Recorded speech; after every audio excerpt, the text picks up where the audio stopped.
Hello, Howard. I thought I'd do a quick little video recap on the solar project. Last time we reviewed this was 2021. So with this project, it'll end up saving you 57,000 per year in energy savings, and it's a 577 kilowatt system. It covers 46% of your energy use on a given year.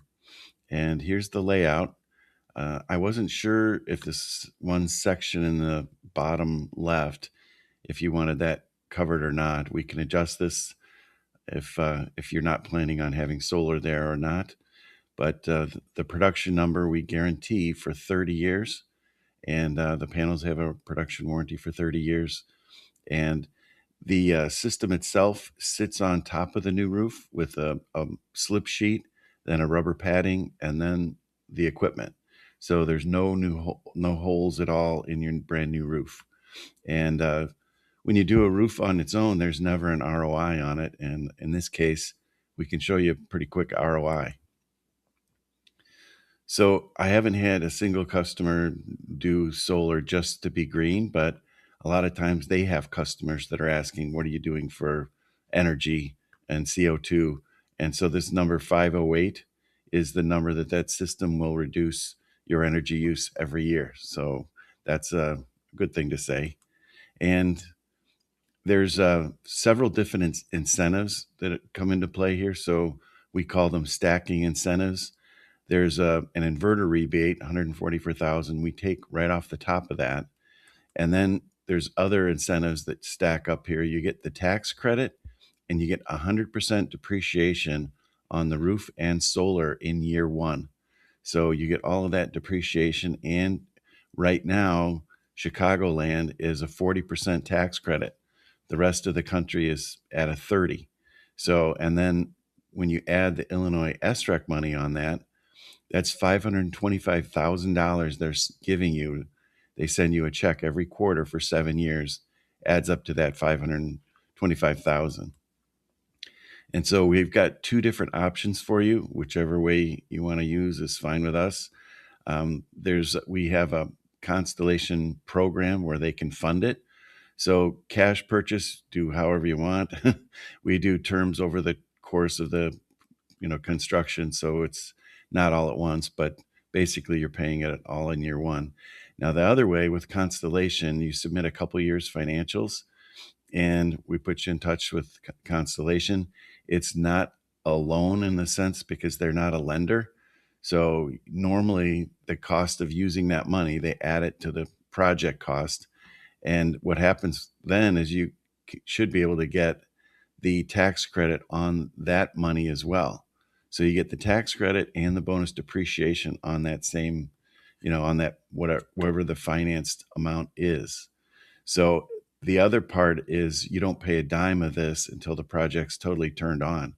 So once they approve it, they fund the roofer, they fund the solar, they fund everything.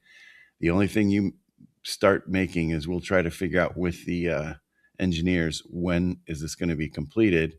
And they might say, let's start the billing just to be on the safe side, February of next year. So you make no payment at all until it's fully completed and turned on. Then you have 60 payments over 5 years, and you make the same payment. It would be a line item right on your power bill. So if you do the cash, it ends up having, about, a pretty quick ROI. About in year 4, it's paid itself back. And like I said, if you were doing a roof on your own, there's never an ROI at all. But by stacking up these incentives, you get an ROI.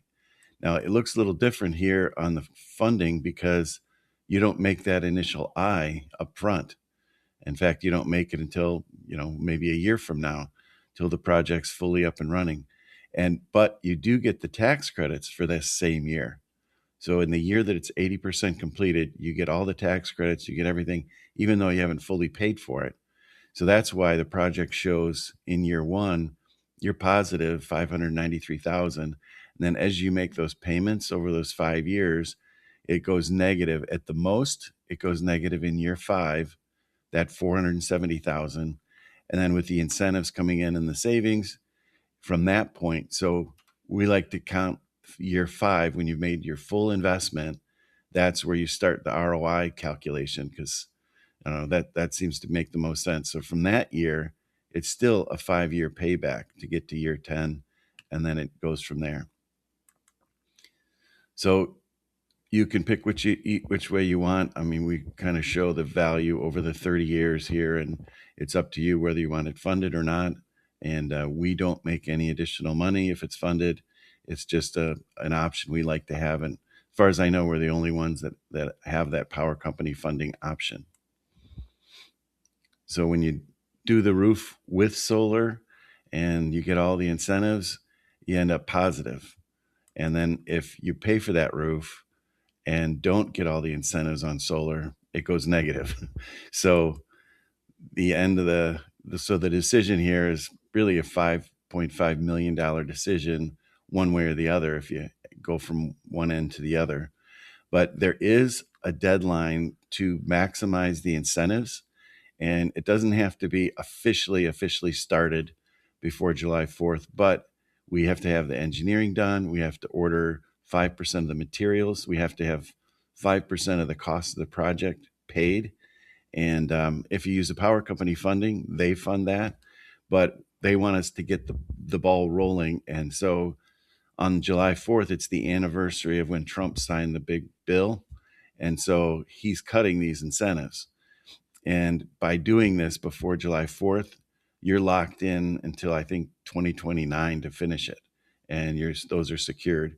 If you wait till after July 4th, then it absolutely has to be finished and turned on and in service before the end of 2027, or you could forfeit the incentives. So everyone wants to try to get the ball rolling right before the 4th here. So anyway, if you have any questions, let me know. You have a great day.